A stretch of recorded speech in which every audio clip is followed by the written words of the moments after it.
How to increase or decrease the vibration intensity of your Android device whenever you receive a call. So hey guys, welcome to this tutorial. In this tutorial I'll be guiding you through the steps on how you can manage the vibration intensity, or basically you can tune it by either setting it high or low depending upon your preference, especially when you receive a message or a notification. So in order to start, the first thing that you will need to do is simply go to the settings of your Android device. Now once you're inside the settings, you will need to scroll down until you find this option that seems like sounds and vibration.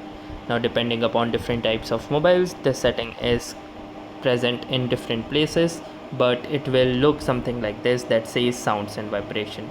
So once you're inside sounds and vibration, you will see this particular options which are present right here, and if your device supports, you will also see the vibration intensity.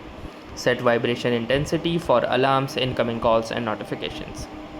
So simply click onto this, and from here, using this toggle, you can easily determine the vibration intensity for calls and alarms, and also for messages and notifications as well.